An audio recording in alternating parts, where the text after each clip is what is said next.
یہاں بعض لوگ ایک مسئلہ پوچھا کر رہے ہیں کہ کیا ننگے سر نماز نہیں ہوتی؟ یہ مسئلہ لوگ پوچھا کرتے ہیں، ویسٹرن ممالک میں خاص طور پر یہ لوگ مسئلہ پوچھتے ہیں کہ کیا ننگے سر نماز نہیں ہوتی؟ میں کہتا ہوں کہ میں ان کو جواب دیتا ہوں کہ ننگے سر نہیں، کرتا نکال دو، کرتا نکال کر پڑھو تب بھی ہوتی ہے، کس نے منع کیا؟ پائچے بھی چڑھا لو، یہاں تک ٹخنوں سے نیچے تک پائچے بھی چڑھا لو، کرتا اتار کے رکھ لو، بنیان بھی اتار کے رکھ لو، نماز کس نے کہا نہیں ہوتی؟ یہ پوچھنا کہ ٹوپی کے بغیر نماز نہیں ہوتی، یہ سوال ہی محمل ہے۔ کس نے کہا نہیں ہوتی؟ ٹوپی کے بغیر بھی ہوتی ہے، کرتے کے بغیر بھی ہوتی ہے، بنیان کے بغیر بھی ہوتی ہے، پنڈلیاں کھلیوں تب بھی ہوتی ہے۔ نماز کے صحیح ہونے کے لیے تو ناف سے لے کر کے گھٹنے کے نیچے تک اتنا حصہ آدمی کا چھپا ہوا ہے تو نماز ہو جائے گی۔ میرے بھائیوں، پوچھنے کا یہ طریقہ نہیں ہے۔ پوچھنے کا یہ طریقہ یوں ہونا چاہیے کہ فرض نماز پڑھنے کے لیے جو شریعت نے آداب بیان کیے ہیں، ٹوپی کے بغیر نماز پڑھنا ان آداب کے خلاف تو نہیں ہے۔ یوں پوچھو، یہ قید لگاؤ فرض نماز، نفل نماز نہیں، نفل نماز پڑھو جیسا تمہیں پڑھنی ہو۔ یہ کہو کہ فرض نماز پڑھنے کے لیے شریعت نے جو آداب اور جو طریقہ بیان کیا ہے اس طریقے کے خلاف تو نہیں ہے بغیر ٹوپی کے نماز پڑھنا؟ ہاں، یہ سوال صحیح ہے۔ اس کا جواب یہ ہے کہ شریعت نے فرض نماز پڑھنے کے لیے جو آداب بیان کیے ہیں وہ آداب پہلے سن لو اور سمجھ لو، اس کے بعد تم خود ہی فیصلہ کرو کہ ٹوپی کے بغیر نماز پڑھنا یہ آداب کے خلاف ہے یا نہیں ہے، تم خود ہی فیصلہ کرو۔ قرآن کریم میں اللہ پاک کا ارشاد ہے، خذوا زینتکم عند کل مسجد، خذوا زینتکم عند کل مسجد۔ جب آپ مسجد میں جائیں، جب بھی آپ مسجد میں جائیں تو زینت لے لیں اور زینت لے کر مسجد میں جائیں۔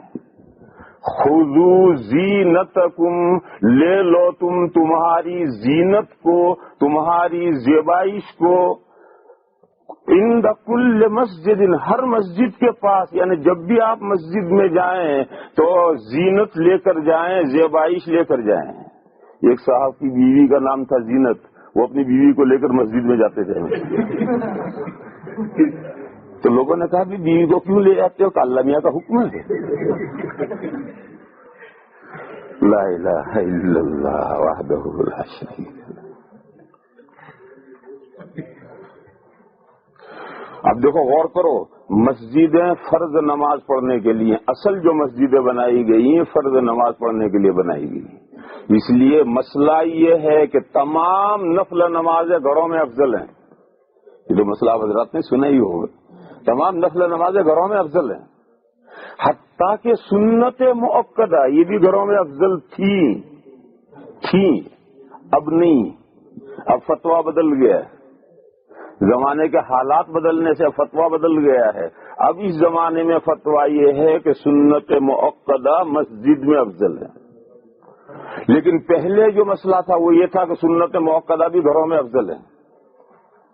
اب یہ فتویٰ کیوں بدل گیا ہے؟ زمانہ بدل گیا، زمانہ ایکسپریس ہو گیا اور ہر آدمی ویری بزی، کچھ کام نہیں کرتا، وہ ویری بزی، جس کے پاس بالکل کوئی کام نہیں ہے وہ 2 مرتبہ ویری لگائے گا۔ اور زمانہ اتنا فاسٹ ہو گیا ہے کہ یہاں تو کوئی سڑک پر ملتا ہی نہیں۔ آپ کراچی میں، دلی میں، بمبئی میں، کلکتہ میں، ڈھاکہ میں سڑک پر کسی مسلمان سے ملیے، سلام کیجئے، اسے پتہ ہی نہیں کہ میرے سامنے سے کوئی گزر رہا ہے، وہ اتنا مگن اپنے کام میں دوڑتا ہوا جا رہا ہے، اتنا آدمی فاسٹ زندگی ہو گئی اس کی۔ تو اب اگر آدمی مسجد میں سے صرف فرض پڑھ کر کے نکلے گا کہ میں سنت گھر جا کر پڑھوں گا تو گھر جاتے جاتے راستے میں کسی کام میں پھنس جائے گا اور گھر پہنچے گا ہی نہیں جو سنتیں پڑھے، اور گھر پہنچ بھی گیا تو پہنچتے پہنچتے اتنے کام اسے یاد آ جائیں گے، اتنے کام اسے یاد آ جائیں گے کہ گھر جا کر وہ سنت کا رہ گئی بھائی سنت چھوڑو بھائی کام ضروری ہے یہ. تو چونکہ یہ زمانہ اس نوعیت کا آ گیا تو اب وہ متاخرین مفتیان کرام نے فتویٰ یہ دیا کہ اب فرض واجب اور سنت مؤکدہ یہ مسجد میں افضل ہے. فرض اور واجب تو مسجد میں ہے ہی، فرض اور واجب تو مسجد میں ہے ہی، لیکن سنت مؤکدہ بھی مسجد میں افضل ہے. سنت مؤکدہ 12 رکعتیں ہیں، سنت مؤکدہ 12 رکعتیں ہیں. ظہر سے پہلے 4، ظہر کے بعد 2، مغرب کے بعد 2، عشاء کے بعد 2 اور فجر کے بعد 2. یہ سنت مؤکدہ ہے. فجر سے پہلے 2 اور ظہر سے پہلے 4 اور ظہر کے بعد 2، تو 4 2 6 اور وہ 2 8 اور مغرب بعد 2 اور عشاء کے بعد 2. یہ 12 رکعتیں سنت مؤکدہ ہیں. یہ سنت مؤکدہ اور فرض نماز اور واجب نمازیں یہ مسجد میں افضل ہیں. اب تو فتویٰ یہ ہے، لیکن پہلے جب ایسی صورتحال نہیں تھی اس وقت تو مسئلہ یہ تھا کہ مسجد میں فرض نمازیں پڑھنے کے لیے مسجدیں ہیں، باقی سب نفلیں گھروں میں افضل ہیں. ہر آدمی جائے گا اور اپنے گھر میں جا کر کے نفلیں پڑھے گا. تو مسجدیں جو بنائی گئی ہیں در حقیقت اس کام کے لیے. تو اب جو اللہ نے فرمایا کہ خذوا زینتکم عند کل مسجد، ہر مسجد کے پاس اپنی زینت لے لو. اس کا مطلب کیا ہوا؟ جب بھی تم فرض نماز پڑھو، کیونکہ مسجد میں جب بھی مسجد میں جائے گا تو فرض نماز پڑھنے جائے گا. تو اب مطلب آیت پاک کا یہ ہوا کہ تم جب بھی فرض نماز پڑھو، چاہے مسجد میں پڑھو، گھر میں پڑھو، کسی بھی جگہ پڑھو، تو جب تمہیں فرض نماز پڑھنی ہو تو فرض نماز پڑھنے سے پہلے زینت لے لو، زیبائش لے لو، بیوٹی جس کو آپ بیوٹی کہتے ہیں بیوٹی لے لو.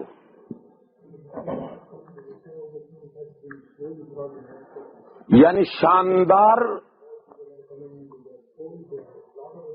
اپنی حیت بنا لو، شاندار اپنی حیت بنا لو اور اپنی شاندار حیت بنا کر اب فرض نماز پڑھو. یہ اللہ کا حکم ہے قرآن کریم میں. شاندار حیت بنانے میں ایک تو پاکی کا مسئلہ ہے. اگر غسل واجب ہے تو غسل کرنا، اور وضو نہیں ہے تو وضو کرنا. یہ بھی زینت کے اندر ہے، یہ بھی زینت میں داخل ہے. وہ ناپاک ہے تو غسل کرنا، اور غسل تو ہے لیکن بے وضو ہے تو وضو کر لینا، یہ بھی اس زینت میں ہے. پھر جسم سے باہر سر سے پیر تک جو کپڑے ہیں اس میں پہلی چیز طہارت، بدن پاک ہو، یعنی بدن کے ظاہر پر کہیں کوئی ناپاکی نہ ہو، کپڑے پاک ہوں، کپڑوں پر کوئی ناپاکی نہ ہو، یہ بھی زینت میں ہے. ناپاک کپڑے پہنے زینت نہیں لی اس نے، تو بدن اور کپڑے پاک ہونے چاہیے. پھر سر سے پیر تک اس کا لباس ایسا ہونا چاہیے جو بہترین پسندیدہ لباس قرار دیا جاتا ہو. یہ جو جملہ ہے بہترین پسندیدہ لباس قرار دیا جاتا ہو، یہاں لوگوں کو ایک دھوکہ ہوتا ہے. لوگ یہ کہتے ہیں کہ آج کا فیشن تو یہ ہے کہ بغیر سر کے پھرو، آج کا فیشن تو یہ ہے کہ بغیر سر کے پھرو، اور ننگے سر رہنا یہ کوئی برا لباس نہیں سمجھا جاتا ہے، تو اچھا لباس سمجھا جاتا ہے. لہذا اگر ہم کھلے سر نماز پڑھتے ہیں تو ہم تو بہترین ڈریس میں پڑھ رہے ہیں. یہ جو ایک خیال ہے بعض بھائیوں کا، یہ ان کے ذہن میں ایک ان کو دھوکہ ہوا ہے. بہترین لباس کس کا؟ کون سا لباس؟ بہترین لباس دنیا کی جو قومیں لباس کو اچھا سمجھے، دنیا میں سینکڑوں ہزاروں قومیں ہیں، ان میں کوئی قوم جو لباس اچھا سمجھتی ہو وہ لباس اچھا. ظاہر ہے یہ مراد نہیں دی سکتی، لیکن دنیا میں تو 10 20 سینکڑوں قومیں ہیں اور تمام قوموں کے لباس الگ ہیں، تمام قوموں کے طریقے الگ ہیں، طور و انداز الگ ہیں. ان تمام اندازوں کو کیسے لیا جائے گا؟ آپ مثال لیجئے عورت. یہ حکم جو خذوا زینتکم عند کل مسجد ہے، یہ صرف مردوں کے لیے نہیں، عورتوں کے لیے بھی ہے. یہ عورتوں کے لیے بھی ہے. اب عورت اپنی زینت کیسے لے گی؟ ویسٹرن سویلائزیشن میں تو عورت آدھی ننگی ہو یہ بہترین لباس ہے. ویسٹرن کلچر جو ہے اس میں تو عورت آدھی ننگی ہو یہ شاندار لباس ہے. تو کیا اس شاندار لباس میں ایک مسلمان عورت نماز پڑھے گی تو نماز ہو جائے گی؟ نہیں ہوگی نماز. کیوں نہیں ہوگی؟ کہ یہ جو زینت ہے تو ویسٹرن سویلائزیشن میں کلچر میں زینت ہے، اور اللہ نے جو ارشاد فرمایا ہوتا ہے اسلامی کلچر میں جو شاندار زینت ہے وہ لینی ہے. تو جیسا عورتوں کے لیے یہ ہے کہ مغربی تہذیب میں عورتوں کے لیے جو بہترین ڈریس سمجھا جاتا ہے اس ڈریس میں نماز نہیں ہوگی، کیونکہ بہترین ڈریس جو عورت کے لیے ہے وہ اسلامی تہذیب میں جو بہترین ڈریس ہے اس ڈریس میں اس کو نماز پڑھنی ہے. یہی حکم مردوں کے لیے ہے کہ بغیر ٹوپی کے کھلے سر گھومنا بے شک بہترین سمجھا جاتا ہے، لیکن کون سے کلچر میں؟ مغربی کلچر میں اچھا سمجھا جاتا ہے. تو مغربی کلچر کو قرآن کریم میں مراد لوگے؟ قرآن کریم میں تو اسلامی تہذیب اور اسلامی کلچر کو مراد لیا جائے گا. لہذا اسلامی کلچر میں اگر بغیر ٹوپی کے بہترین لباس سمجھا جاتا ہو تو ٹھیک ہے، لیکن میرے بھائیوں اسلامی تہذیب میں بہترین کلچر ننگے سر رہنا بہترین کلچر نہیں سمجھا جاتا، بلکہ اسلامی کلچر میں یہ ہے بہترین لباس یہ ہے کہ سر پر آدمی امامہ باندھے، تو یہ بہترین کلچر ہے. حضور اکرم صلی اللہ تعالی علیہ وسلم نے سر پر امامہ باندھنے کی فضیلتیں بیان فرمائی ہیں. بخاری شریف کی شرح ہے فتح الباری، اس میں حدیث ہے تعمموا تزدادوا حلما، پگڑی باندھا کرو بردباری میں بڑھ جاؤ گے، تمہارے اندر بردباری زیادہ پیدا ہو جائے گی. یعنی آدمی میں اوچھاپن ہے، اوچھاپن ہوتا ہے کہ راستے میں چلتے چلتے اس کو مکہ مار دیا، اس کو چھیڑ دیا، اس کا کان پکڑ کے کھینچ لیا، یہ جو اوچھاپن کرتا رہتا ہے. آدمی پگڑی باندھے گا تو یہ اوچھاپن ختم ہوگا، بڑائی اور بردباری آدمی کے اندر آئے گی. اور ایک حدیث تو لوگوں نے یہاں تک گھڑی ہے، وہ حدیث صحیح نہیں ہے، وہ حدیث موضوع ہے اور لوگوں کی گھڑی ہوئی حدیث ہے. وہ یہ ہے کہ جو نماز پگڑی باندھ کر پڑھی جائے گی اس کا ثواب 25 گنا بڑھ جائے گا. بغیر پگڑی کے نماز پڑھو گے اور پگڑی کے ساتھ نماز پڑھو گے تو جو پگڑی کے ساتھ نماز پڑھو گے اس کا ثواب 25 گنا بڑھ جائے گا. یہ حدیث موضوع ہے، یہ حدیث صحیح نہیں ہے.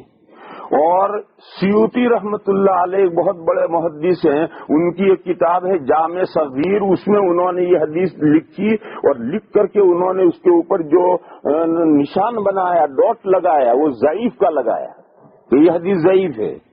اس کی وجہ سے بعض بھائیوں کو یہ خیال آیا کہ بھئی حدیث ضعیف ہے اور فضائل اعمال میں ضعیف حدیث معتبر ہے، تو انہوں نے اس حدیث پر عمل شروع کیا اور اس پر اتنا زور دیا کہ پگڑی کے بغیر نماز ہوتی ہی نہیں. پھر اب ہر آدمی تو کہاں سے پگڑی باندھے؟ تو ہر آدمی کے لیے امام صاحب سے کہا امام صاحب تمہیں پگڑی باندھنی سب کی طرف سے، اور امام صاحب بھی بیچارے ہر وقت پگڑی کہاں سے باندھے؟ تو انہوں نے ایک چیتڑا یا محراب پر رکھ رکھا ہے، وہ نماز سے پہلے سر پہ لپیٹ دیتے ہیں اور پھر نماز پڑھا دیتے ہیں. یہ اس حدیث شریف سے سارا چلا ہے.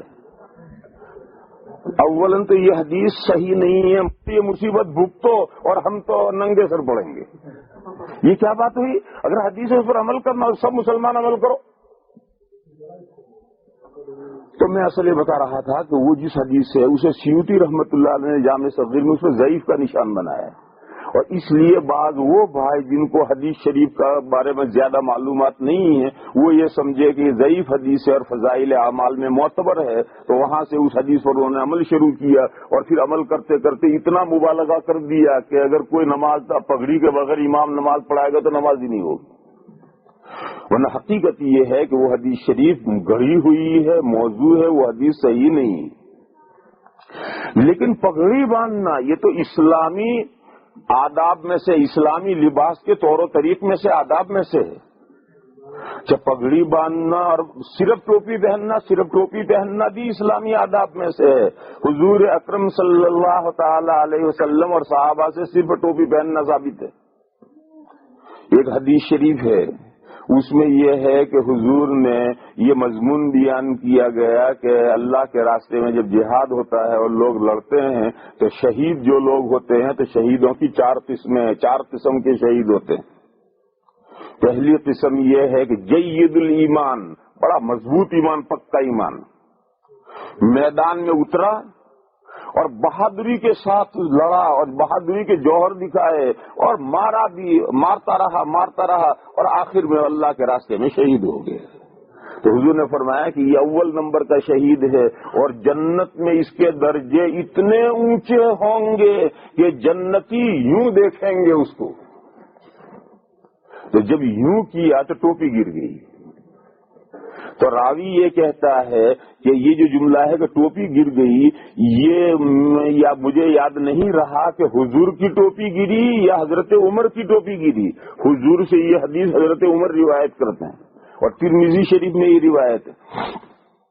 تو راوی کہتا ہے کہ مجھے یہ یاد نہیں رہا کہ ٹوپی کس کی گری، حضور کی گری یا حضرت عمر کی گری۔ حدیث پھر لمبی حدیث ہے، دیکھو اس سے بات نکلی کہ حضور بھی صرف ٹوپی پہنتے تھے اور حضرت عمر بھی صرف ٹوپی پہنتے تھے، کیونکہ ٹوپی گری یہ کب کہتے ہیں جبکہ صرف ٹوپی پہنی ہوئی ہو۔